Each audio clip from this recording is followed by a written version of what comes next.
Welcome back. Our very first doubleheader, the first reoccurring guest in Autumn Winbecks history for the Las Vegas Review Journal, Adam Hill, joining us. Welcome back, buddy.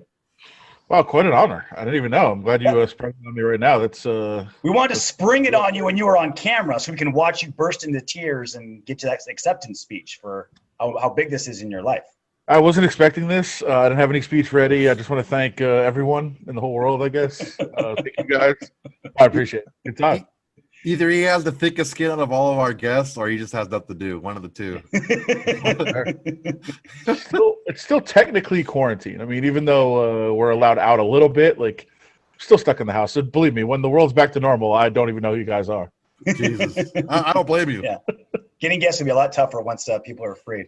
But while we got you, free agency is in full swing. The first week, we were just a ball of emotions. Like, oh, great, we got Yannick. Oh, God, we lost Rodney. Oh, sweet, we signed these other dudes. What? We're paying a backup running back how much? Like, what's free agency for the Raiders been like for you the last week and a half?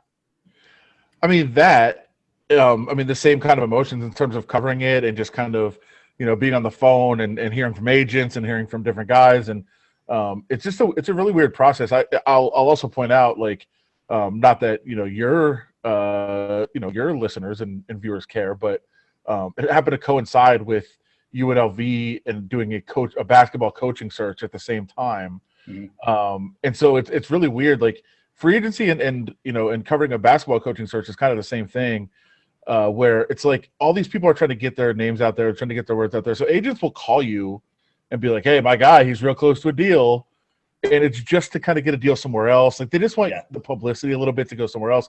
And so, like, with the basketball search, it's you have basketball coaches, like literal, like, people you would know, even if you don't follow the sport, calling you on the phone and saying, hey, I really want this job, put my name out there. And you're like, why are you calling me? Like, who cares what I have to say? But it's the same thing. Like, what a free agent, like a guy who's available, his agent calls you, like, who cares if I tweet that there's interest from this team? But somehow it gets the ball rolling for guys. You know why, Adam? Because every other journalist but guys like you are like, oh yeah, sure, scoop, here it is. Here's the story. Done deal. True, but I mean, even like me, I'll put some stuff out there, and the same with the other reporters. Like, they're doing their job by putting it out there, because it could be true, and you're also by doing that, maybe you get something in the future. I don't even mean it like that. I just mean it from a standpoint of, like, just the constant phone ringing, the constant text. It's a whirlwind of craziness, and then in the end, you always know that the same three people are going to break every actual signing, because it's kind of a deal between the league and the broadcast partners that their reporters are going to get everything first, and that's fine. But it's just a constant whirlwind, and then you're trying to play catch up, you're trying to stay ahead of the game, you're trying to do all this. It's nuts. So I mean, for you guys following it, and for the fans that are following it, I'm sure it's a crazy whirlwind couple of days. But I mean, it's the same for us. It's nuts. Like, you just get ready for 3-4 days of just complete chaos. And then kind of a waiting game after that. Like, you get into this routine now where it's like, okay, maybe there's something happening today, maybe there's not. But it's just it's a long-term process that all happens real quickly and then slows down so much. Well, along those same lines then, like the behind the scenes and everyone, like it's all a game of misinformation, right? Like, everyone's trying to get something out there to get more because everything's a negotiation. Sure. Why did things go so weirdly with Rodney Hudson and Gabe Jackson? Like, it was leaked that they were going to be cut. I was like, why are you can trade these guys. Like, why are they getting, and then they did eventually get traded. And then, like, there was reports of, like, oh, they weren't happy here or they were happy here. Like, this just sounds like an agent leaked something that they were going to be cut to, like, try to get them out there faster. Like, what happened with all of that? Like, how is it that they were going to be cut, but they ended up getting traded when it was so obvious they were not going to get cut? I mean, I don't know that it was that obvious, because I think that, there was a possibility people were going to wait and let them be cut and then try to sign them as free agents. It was just a matter of would a team step up and offer anything. And I think part of the issue with them is that it seems like what the Raiders did is told their agents, like, hey, listen, we're trying to trade them, and if we can't, we're probably going to cut them for salary cap purposes. And that message kind of turned into, they're moving on from them, they're going to cut them. And then an agent told the reporter, hey, they're going to cut this guy. And then they did, which it didn't. I mean, it took a couple of days, but eventually the trades got done. But I think the intention was they would have been released if they couldn't find a trading partner. And the messaging just kind of got lost a little bit. But you're right, it was crazy. But I also think, like, I saw people blaming some of the reporters that put that out of, like, how could you say this? You were wrong about this. Like, no, that's an agent telling you wrong information. Like, I will promise you right now that there's no journalist out there, whether sports journalist, political journalist, anything. The whole, like, fake news thing, there's never, ever in history been fake news. Okay, like one or two instances where some reporter made something up. Like 99.999% of stories are real stories from a real source that maybe were lost in translation somewhere along the way. So, like, none of these reporters are just putting out Rodney Hudson's getting cut if that didn't come from somewhere. Like, it's not just a reporter like, hey, this is going to happen. Like, that's foolish. But yeah, it was one of those things that was just kind of lost in translation. And, eventually what actually happened was a trade, and they can move on from the original reporting. But yeah, I think what it was is the players and the agents were told, hey, this is the end of the line for you here. If we can't find a trade partner, you're going to get cut. And I think they had worked on a trade partner for a couple of weeks and hadn't found anybody. So it looked like maybe it wouldn't happen. Maybe they would have to be released. But in the end, they're talented players that ended up getting a little bit of compensation. I think decent compensation. I mean, it's not – you don't get the value. You don't get the value of what the player actually is. Like, you're not going to find a starting center and a starting guard right now necessarily for those draft picks. But you are going to get something out of them, which it would have been a cap casualty otherwise. Yeah, so after all this, I mean, I agree with you. I said a third for a center, no matter how good they are, that's pretty good. Yeah. And for an average, a little slightly above average guard, a fifth, it's about right. I mean, I'm not mad at it. Yeah. So after the roller coaster and the first wave of free agency and cuts, how worried are you about the offensive line? Well, I don't have to worry about it. I just have to come right about it. He's been up every single night, just chewing his nails, drinking from a bottle directly.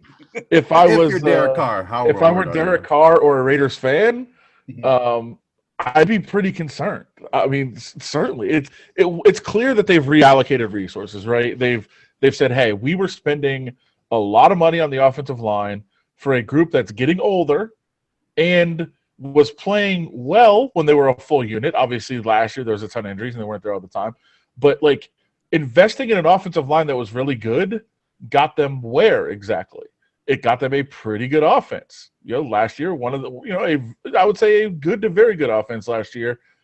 But did it translate to wins? Not necessarily. So I think what the plan was inside the building of, hey, listen, yes, we can continue to spend a lot of money on the offensive line, watch these guys get older and older, probably have another good year and maybe even 2 years out of them, but that hasn't translated into wins. So they have to find a way to allocate their resources better, and the plan was we will do that through taking some of that money, trying to piece together a younger offensive line that's a lot cheaper, and trying to spend that money on other positions, which turned out to be, as you said, a backup running back and some defensive linemen.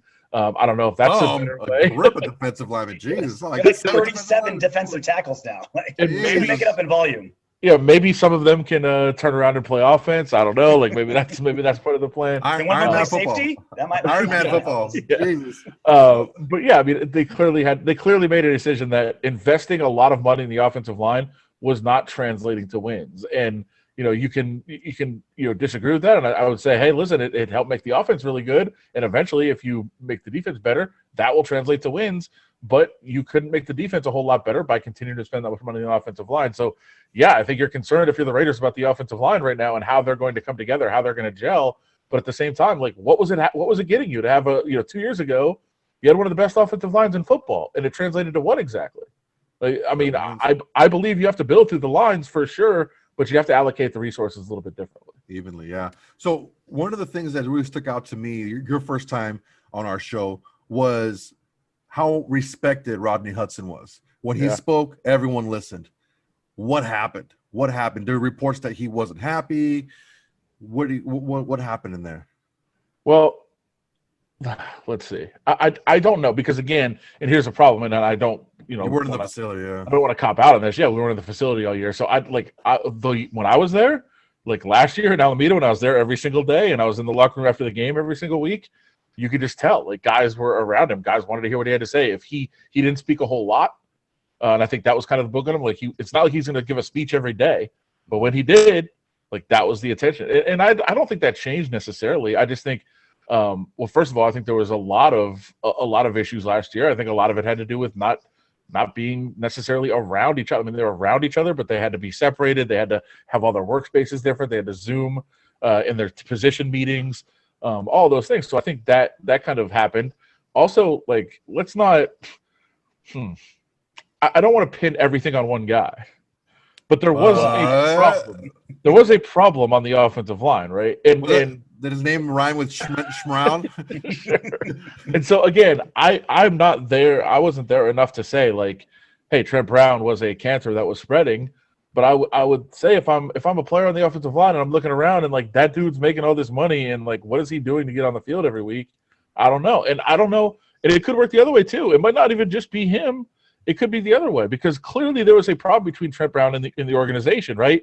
And if Trent Brown had the respect of that locker room, which I don't know that he did or not because, again, I wasn't there, but if Trent Brown did have the respect in that locker room and they didn't like how he was being treated, that also can cause a rift between the organization and the players and some of the other players. And, I mean, those things can happen. So it's not always one way. So to say maybe you could put this on Trent Brown, it could be how the team is treating Trent Brown, how the organization's treating him. If the players didn't like that and they were taking Trent Brown's side, that can create a rift too. I mean, it can work both ways for sure. But clearly there was something there. But I don't necessarily think Rodney Hudson like fell out of favor with his teammates or was a problem among his teammates. I just think he was maybe a little bit unhappy with the direction it was going. I mean, he's running out of prime years. He's running out of elite years. And the team has done what the last couple of years? I mean, nothing. There's nothing that signifies to you necessarily. Like, sorry to say it, like what exactly have they done in the offseason to make you think anything's going to be different next year? Nothing in the secondary. So much of the media, and this is like from national writers and even like just regular Raiders beat writers are so down on this move on the offensive line where I'm like, you're saving like $33 million in the cap on that line, right? Like our interior line, guard, center, guard, their combined salary is less than what Gabe Jackson would have made this year. Yeah. So it's like, and are they that much more terrible? Like we still have Colton Miller, Richie Incognito's back. Denzel Good played 14 games last year. He's still there. Tom Cable says Andre James is going to be a great center. Like he's the one coach on the Raiders. Yeah, I trust him. Staff that I trust is Tom Cable. Like you spend the first round pick on a right tackle. This line is about as good as our, rinky-dink, injury-filled, holes everywhere line last year, but cost less than half as much. Like, everyone is so down on these moves. Like, oh, the sky's falling. They're imploding the O-line. Like, Lord knows there's plenty of things to criticize John Gruden and Mike Mayock about this roster. These line moves, I love. It hurts losing Rodney, but I understand the move. Oh, but and it's something again they had to do. I mean, again, investing that much money got you what? Like you have to look at like what is the return? Yeah, a pretty good offensive line, but again, a line that missed a lot of games last year, wasn't even on the field. As you mentioned, you got rid of a bunch of guys that didn't even play. Trent Brown was barely playing. Richie Incognito comes back, but he didn't play pretty much all of last year. I don't know. I don't like that's one where I say, okay, if Richie Incognito is what he was 2 years ago, the line could be pretty good.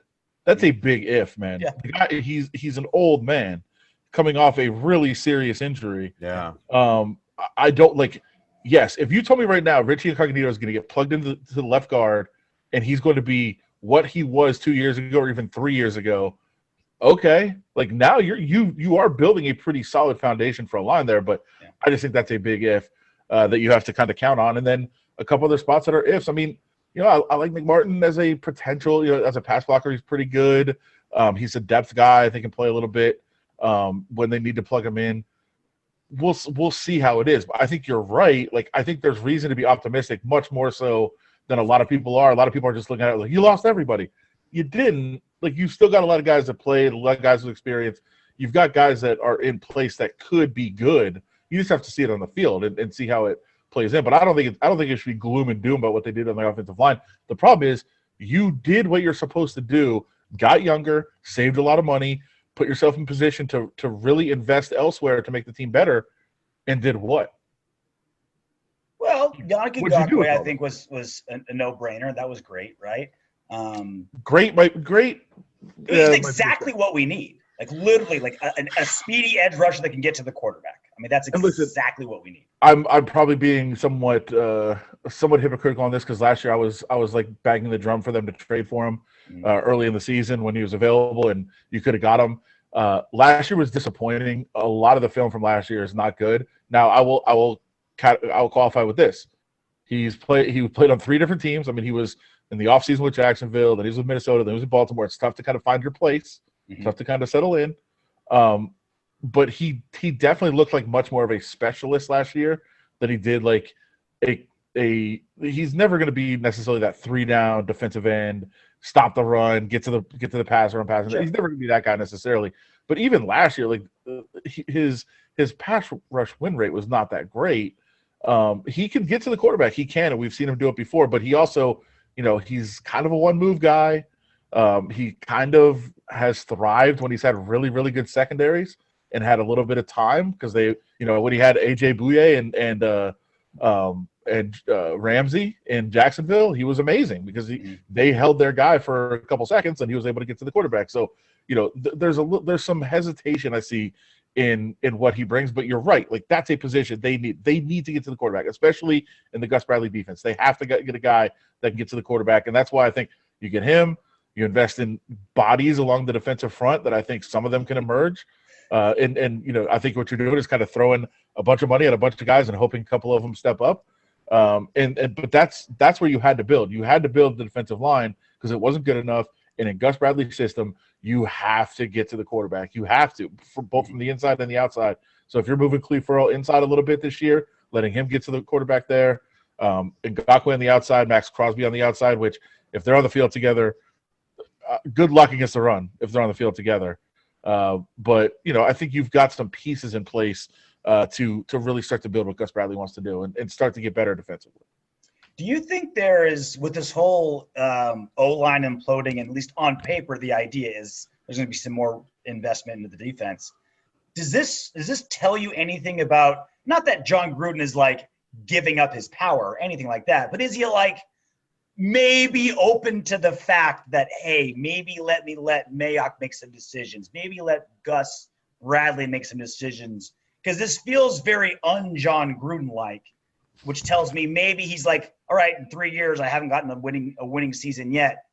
I'm still the man making $10 million a year, but maybe let me open up to some of my other, my staff's ideas. I mean, I think it tells me that he's just not insane. Like, that's a step in the right direction. Look, I'll take it. Yeah, isn't the definition of insanity doing the same thing over and over and expecting a different result? And I think if you could say, like, okay, dude, you've done what you want to do offensively. You invested so much money in the offense. You got a line. You've worked with the quarterback for a few years, got him to where you want him to be. You've put some weapons around him. You got a running back in the first round. You got, lucked into Darren Waller. I mean, listen, they had to scout him and figure out what he could do, but kind of lucked into Darren Waller being as successful as he is. You've built a great offense, and you keep getting burned defensively. And if he would have gone into this year and said, like, let's just run it back one more time and see what happens, like that's just insane. So give him credit. Like, he clearly went against what he wants to do, which I think would have been, all right, we scored 31 a game last year, whatever. Let's try to score 36 and see if we can really outscore somebody. That's probably what he wants to do. But like, I think he realized, in firing his good friend Paul Guenther and realizing, hey, look, we've got to do something on the defensive side of the ball, and it can't just be a coaching change. A coach can't make a miracle out of, players that aren't ready to do it at this level. Like, you've got to invest in the defensive side. So, I mean, I think you give him some credit for going against kind of type, but if he would have not done that, it would have been just insane.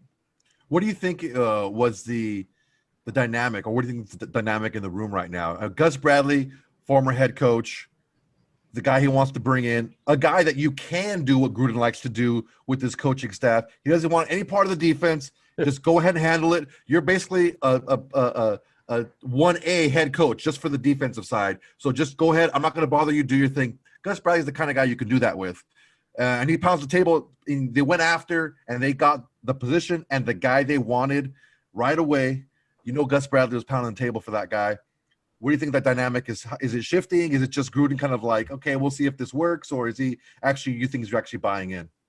I don't know. I mean, it's a great question. I think we'll find out. And it's funny. I think we never really know. I was having this conversation just to go inside, not just about the Raiders, about anybody. We were discussing, probably shouldn't put this out, but I'll say it anyway. We're discussing just projects for our draft coverage, right? We're putting together a special section, like 50 pages and just all kinds of tidbits on the draft. And one of my editors was saying, how about if we do like an examination of every team, what the power structure is in terms of, does the GM have final say? Does the head coach have final say? Who has final say? And what, how they've fared the last, say 10 years. Like, is it better to have the GM? Is it better to have the head coach? Is that better? And the answer from a couple of us that were going to work on it were like, wait a minute, how do we know for sure though? Like, we don't. You think in every franchise, right? You're like, well, in this franchise, the head coach has more say. Here, Jacksonville, Urban Meyer has final say. That was kind of part of his deal of going there, I guess. But you don't really know. You don't really know with any team. And I think with the Raiders, we think John Gruden has final say on almost every decision that's made. And he probably does, especially based on his contract. But that's not what he'll tell you. Like, he'll tell you, he's like, hey, listen, Mike's the general manager, and he'll make the decision. Like, I think we kind of know that John Gruden is the one making the final decisions. It's pretty clear based on a lot of decisions that were made that that's happening. But you don't know everywhere who has the final say and who's banging the drum for who. And there's a reason for that. One being, nobody wants the blame. When something doesn't work out, nobody wants to be the one that's like, I have final say, I make the decisions. And then you make like 4 bad draft picks, like, you're the one that makes the decisions.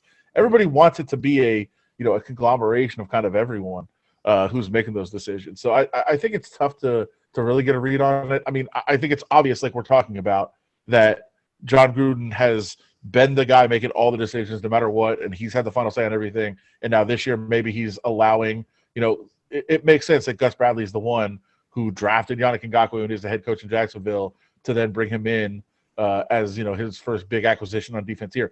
It would make sense. It's logical to say that's a Gus Bradley move. But in the end, I don't think necessarily. And the Raiders did go after Ngakoue last year when, they tried. They sent out feelers. They tried to, see what it would cost to get him. And that's before Gus Bradley was here. So I don't think you ever know for sure who's making every decision. So with free agency kind of in full swing, we talked about the offensive line. But outside of the offensive line, all those moves, is there anything that any recent moves that made you really raise your eyebrow, good or bad, Raiders-wise? Well, I mean, obviously, first of all, I'm going to say that John Brown is a really good move. Yes. He's better than Nelson Aguilar. I think they're comparable. He's had injury problems, so you don't know he's going to be on the field all the time, but they're comparable. I would lean that John Brown has been a little bit better too when he's on the field, but he also saved you money, right? It's a cheaper option, who's maybe a better player, who definitely fits what you want. Like, you want speed, he's got speed for sure. And so I think that's a really good move in terms of, you save money from Aguilar, you get a comparable player, if not better, and you plug him right into the offense, and I think he has that same role that Aguilar had. So really good move there, I think. The Kenyon Drake one is very fascinating to me. And I'll start with this. I've got a reputation for being like the Kenyon Drake super fan the last couple of years, mostly because I'm an obsessed fantasy football player.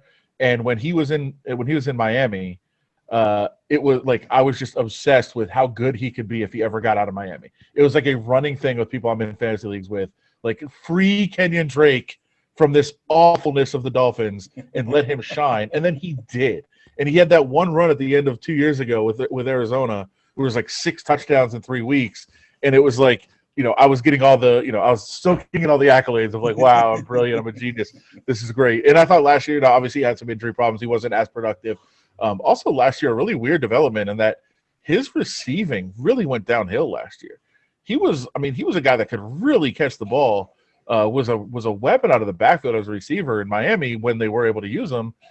And in the first couple of games with Arizona, he was too. And then last year, he just wasn't the same kind of factor in the receiving game. And in fact, even on third downs, they were putting him out of the game, putting Chase Edmonds in because he was a better receiver out of the backfield. So I'm interested to see where his receiving level is.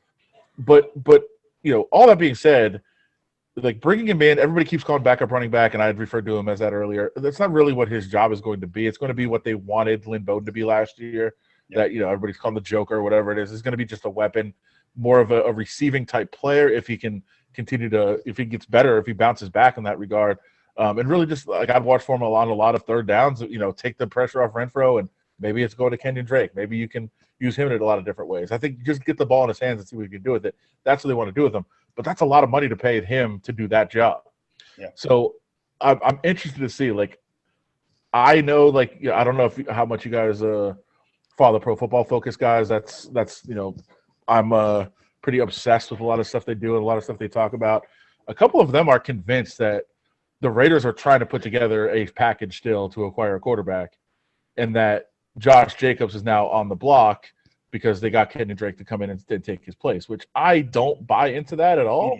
I think they're set there, but that at least would make sense of why you spend a bunch of money on a Kenyon Drake, who doesn't make a whole lot of sense right now in terms of what you need for your team. I mean, we talk about, okay, what is Kenyon Drake going to be? Potential receiving threat, potentially a third down guy. We've got Renfro for that. You've got Waller as the receiving. I mean, you've got enough receiving threats on the field that you don't have to overpay for a quote-unquote backup running back, third down running back, specialist out of the backfield type guy. I don't know. That at least made some sense to me, but I don't think that was the plan. I think they just really wanted Kenyon Drake. Yeah. What do you think about I think it's like look, like the first stats of it, right? You see the contract and you see the player. You're like backup running back label for that number, right? And you're just like, what? But as you dig a little bit, you think, all right, Jacobs, he gets hurt every season, right? So it'd be nice to have a good backup running back. They keep trying to say, like, Jacobs said he was going to get 60 receptions out of the backfield last season. Didn't even get half that. He got a little bit more. Like, he improved in that realm, but not even half that. I mean, the idea that, like, now you've got a real receiving threat out of the backfield, the guy that can motion out into, like, outside and just, like, destroy some linebacker and man-to-man, plus Jacobs gets hurt, you're like, okay, I think this is kind of making sense. And, when with this last draft class of receivers, there's like 6, 7, 8 receivers that can go in the first round. There are all these free agent wide receivers available. I was thinking, maybe we'll get like a Galladay or like some crazy good receiver, only because it's just a buyer's market, just because there's so many of them. Now that you add Kenyon Drake, you're like, all right, if Brown is even remotely close to what he was in Buffalo, we're great. If our second year receivers get over their rookie kind of mistakes, they'll be great. Renfro can always depend on. Obviously, Darren Waller's top 3 tight end. We've got some of the most like diverse and dangerous receiving threats through all our skill positions on offense. That rivals basically any team, I would say. Yeah, like I said, I'm concerned about where Kenyon Drake was in the receiving game last year. Yeah. He was not the same player he's been in the past. So maybe the Raiders saw something and they feel like the Cardinals were using him correctly. That he can have a bounce back type season. Like I said, I'm as big a Kenyon Drake guy as there is. I think he could be dynamic in the passing game. He just wasn't last year. He was dropping passes. He wasn't getting open. There was a lot of problems with him in the receiving game last year. So I don't know if they just believe that was an anomaly because that was like his most extensive action. So it's not like it's not like he was being hidden or anything like that. It's not like he just wasn't used. He was out there on the field all the time. Maybe they think that being used as a first and second down back kind of set him back on third down, kind of didn't allow him to be a third down threat. I don't know. But if that is the plan, and it seems like it is, that's going to be his role, that's banking on a lot of bounce back from Kenyon Drake. And maybe they just think they can find a better role for him than the Cardinals have. What about like a potential backfield like the Saints had, an Ingram Kamara type thing, where you have the bruiser runner and you have the guy that kind of does the screen game, catches the balls a little bit more. I mean, not quite as explosive as we've seen as Kamara be, but something esque. Yeah, I mean, like listen, if you're going to model yourself after an offense, that's probably one to pick. One to do. Yeah. It's nice to have a Kamara and Kenyon Drake can. He's shown to be that player. He can run between the tackles. He can get outside. He's got the speed. He can also be a receiver. That's a Kamara-like player, but he's not Alvin Kamara. Mm-hmm. He's a different type of player for sure. But yeah, I mean that's something that you could look at to utilize your weapons in that regard. Sure, I mean that's a possibility for.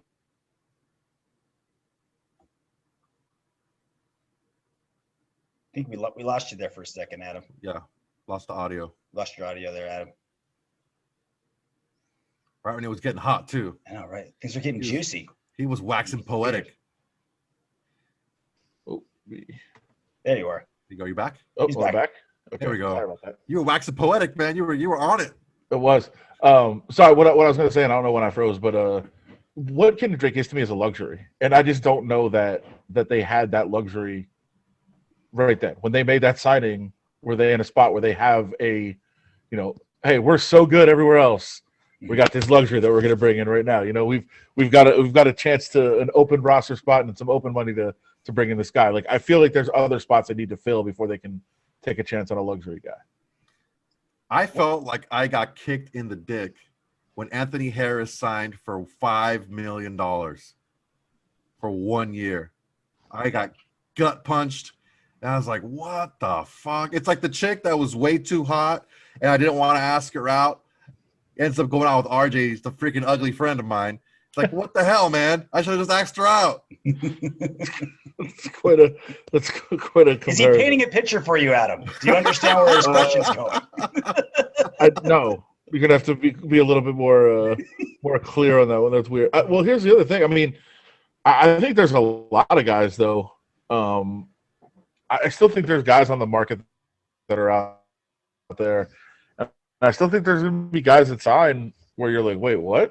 The sign for that? And there's no more superstars really out on the market, anything like that. But I think you're gonna be looking in like a month and still see some guys that are waiting for deals, and you're like, wait, you could have just waited and got that guy for $3 million, could have got that guy for $2 million because there's no market and there's this weird salary cap year where guys are just going to take 1 year deals. I do think that there's going to be things like that.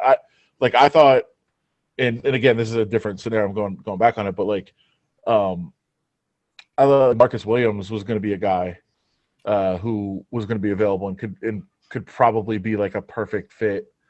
And then he gets tagged, which I still don't understand how the Saints have any kind of money to be spending on guys like that. But I do think there's still going to be. And listen, we talk about the Raiders still have holes to fill. Sure, they do, but again, there is going to be this market of guys that are potential starting players in the NFL that just don't have contracts in a month or two that you're still going to be able to kind of clean up. So I think waiting back and still having a little bit of cap space and a little bit of room to maneuver. Especially now, spending a little bit of money on Mariota, like having a little bit of money right now is probably good, and not just rushing sign somebody, because I do think there's going to be an opportunity to pounce on 2 or 3 guys here and there.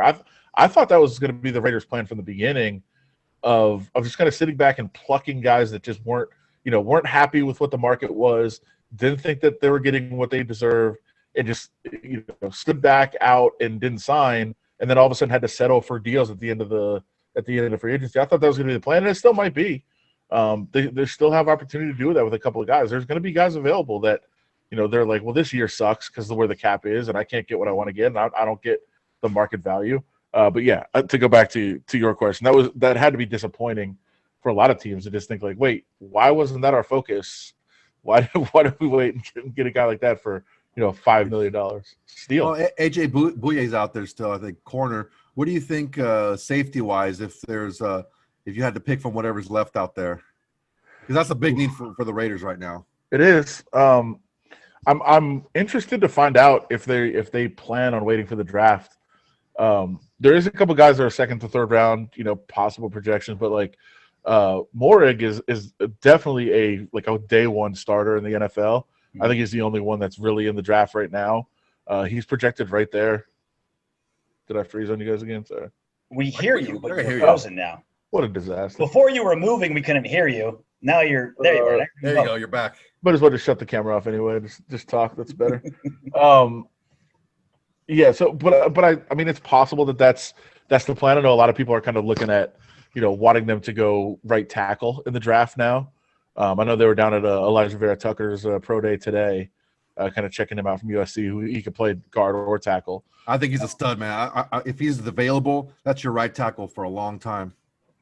Yeah, I would think so. But I mean, I don't know what their plan is. That's where I would probably be looking in the draft too. But maybe that's the approach of taking safety in the draft, which I don't know that a rookie is necessarily what you want in this defense. I don't think it's the right fit. I think you want more of a veteran guy to go with the very, very young secondary that you have.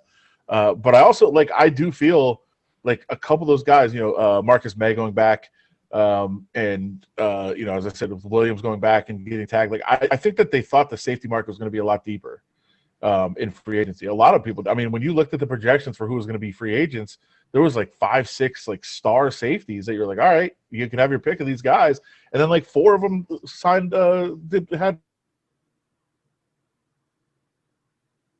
All right. Franchise tagged. I finished the sentence for him. There we go. I can read his mind. So now he's frozen and we can't hear him. It's making a lot of sense. Yeah. Well, I mean, it would make sense if you safety. It would make sense if you went to for safety in the draft, because you do have, you know, it wouldn't make sense. We need a veteran safety. You have more depth in the offensive line than you do in the secondary. So if that's the plan, I mean, I can defend the plan. I'm not saying I agree with it, but you can, you know, it's defensible. Yeah. I mean, the bottom line is you're going to need both in the draft, and that sounds, you know, that's an easy cop out, but you do have glaring need, like where you are right now as a team, as a roster, there are glaring needs that you have a couple more, maybe, you know, 1 or 2 more, not blockbuster signings, but, you know, signings that you can make, and then you have the draft to address them, and then, you know, potentially if there's, you know, trades to be made or guys that are, you know, veterans that are cut, Late cuts, yeah. There's still going to be veteran cuts that are made from other teams too, and that's another thing to look for, is that, you know, a lot of teams you're looking around and saying like, well, this is not going to be your roster. You're going to have to get rid of some guys. You know, they're right up against the cap or even above it, and they still have draft picks to sign, and they still have holes to fill on their team. So I think there's going to be another round of pretty big cuts coming, and guys that are legitimate, you know, starting players in the NFL, and that doesn't always excite people. It doesn't always get people like, oh, look who we got, but you get a starting player, especially late in the process, you're pretty happy as a team. And I think there's going to be starters out there that you can still sign. The guys that will start for you day one next season that are still going to be out there, and you might not even know who they are yet because you're going to be surprised at their cut. But I still see another, you know, pretty big round of cuts coming. Did the Raiders play this Marcus Mariota thing like perfectly? Made him wait till everyone got their quarterbacks, and then finally say, okay, you have no more places to go. Take a pay cut, 3.5 mil. And we lost. And he's gone. And that's gone. Well, I think that's his way of saying, guys, I'm over you. I'm done, which I understand. You know what? I've been broken up like that before. I've been ghosted. On Zoom? You get broken up on Zoom? Look, she was from a different country, and she swore that her mom was sick, and I sent her some money. And then it just so happened that there was some kind of issue that happened with her visa, and she couldn't make it. All right? She was a prince in Cairo, where if you just send him $3,000, they'll send you $20 million. She was on page 4. So she was still pretty high up. Yeah. And that's the one I chose. So, you know, whatever. It happens. Okay. All right, Adam's back. Mariota. Did I feel like, perfectly? I feel like I missed something very exciting there. There was a real heated debate going on. Yeah. I think, I mean, listen, what you want is a quality veteran backup quarterback at a low rate. I mean, that's what you want, and that's what you ended up getting. So, yeah, I think it's good that they have him. I think, you know, having him a second year, too, in the offense, if he is pressed into action, we saw what he could do last year, but that was in a very small sample size. I think, you know, you're comfortable. Listen, you're comfortable with Derek Carr, and I know that there was a lot of speculation of what could happen. Could they go get somebody else? Could they package and get Deshaun Watson? By the way, the Deshaun Watson thing is very intriguing now because I would still trade for him. Yeah. I just wonder what the price would be. Like, isn't that the most Raiders thing ever, where it's like Deshaun Watson, no, we don't want you. Oh, 18 charges of sexual assault? Okay, now we'll take you. That's the she was shoving his dick in everybody's face. Like, what the fuck? Hold on. I will he's not charged. Yes. And he's not charged. And even read the suits. Now, I'm not defending Deshaun Watson because that's how it's going to come across right now. But like the allegations aren't even that he forced himself. It was that he was. Listen, it's gonna, whatever I say, it's gonna come across that I'm defending. Just say it, baby. We'll say it. We're still gonna cut this interview and use it out of context anyway. It's fine. I would tell people to read the actual allegations and not the headlines that are accompanying the allegations. if you're going to cut something, please cut that, not the because I don't like. Listen, I